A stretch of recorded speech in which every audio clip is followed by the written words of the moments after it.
I was 5 years old when my teeth got kicked out. It was my first trauma. But before I get into that, introductions. My name is Matthew Johnson. Well, realistically, my name is George Matthew Johnson. But at 5 years old, I didn't know that yet. It will all matter in the end, though.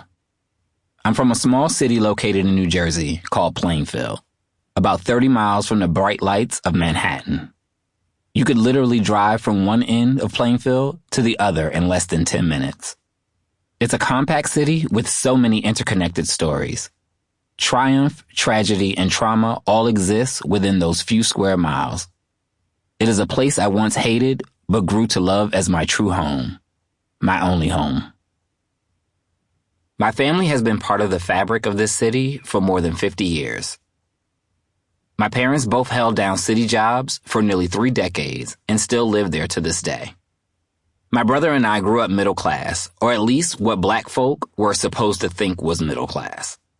With Christmases full of gifts under the tree, my little brother and I never wanted for a thing. We were blessed to have parents who understood what it was like to have the bare minimum and who ensured that their kids never experienced that same plight. We are a rarity amongst most black folks, who don't get to have intergenerational wealth like our white neighbors just one block over. Family came first for us. I grew up with my little brother Garrett in the house. Our older brother, Gregory Jr., and sister Tanya, from my dad's first marriage, had moved out by that time. There were also cousins, aunts, and uncles living in Plainfield. Holidays were always a big family affair. For reference, I think the movie Soul Food stands as the closest semblance to my upbringing, minus the fighting. Well, maybe a little bit of fighting. My parents both worked 9 to 5, 5 to 9, as we called it. My father was a police officer who worked very long shifts. My mother was the head of secretaries at the police department and owned a hair salon in town where she would go in the evenings after her day job. Some of my cousins used to live in the projects in Jersey City, an environment my mom's mother, Nanny, felt wasn't very conducive to the safe upbringing of small black boys. Their parents were like oil and water. I can recall one time when their mom and dad visited Nanny's house. Aunt Cynthia and Uncle got into an argument over laundry that I learned much later on was really over drugs. It then escalated into a full-on fistfight in the upstairs hallway. That would be the last time I saw Aunt Cynthia for years. Nanny knew she didn't want her grandkids growing up in all that. As she put it, y'all can run the streets all you want, my grandkids will not. And from that moment, she took them in and put them into school in Plainfield. Nanny became the caregiver, cook, nurse, and disciplinarian for us all. Nanny was brown-skinned and had a head full of gray hair. She was a bit heavyset with one arm a little bigger than the other due to her lymphedema. She was from Spartanburg, South Carolina, and despite having lived in Jersey more than 35 years, she still had a very Southern accent. My family provided the kind of upbringing and support system anyone would hope their children would have.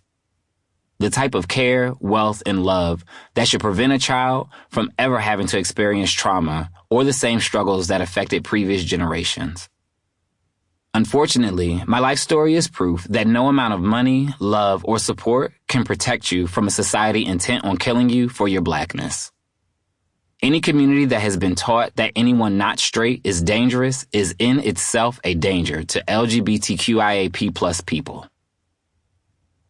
The elementary school allowed me to start kindergarten at age 4 because of a loophole in the system and my birthday being a month after school started. I remember having to test in to kindergarten because of it. So I was 5 when this event took place, in the spring of the next year. By that age, I already knew I was different, even though I didn't have the language to explain it or maturity to understand fully what different meant. I wasn't gravitating toward typical boy things, like sports, trucks, and so on. I liked baby dolls and doing hair. I could sense that the feelings I had inside of me weren't right by society's standards either. I remember that on Valentine's Day, the boys were supposed to give their crush a card.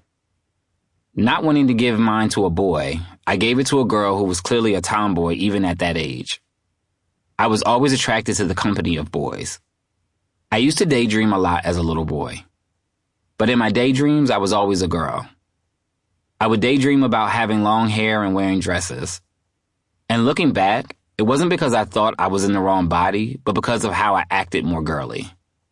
I thought a girl was the only thing I could be. I struggled with being unable to express myself in my fullest identity. One that would encompass all the things that I liked while still existing in a body of a boy.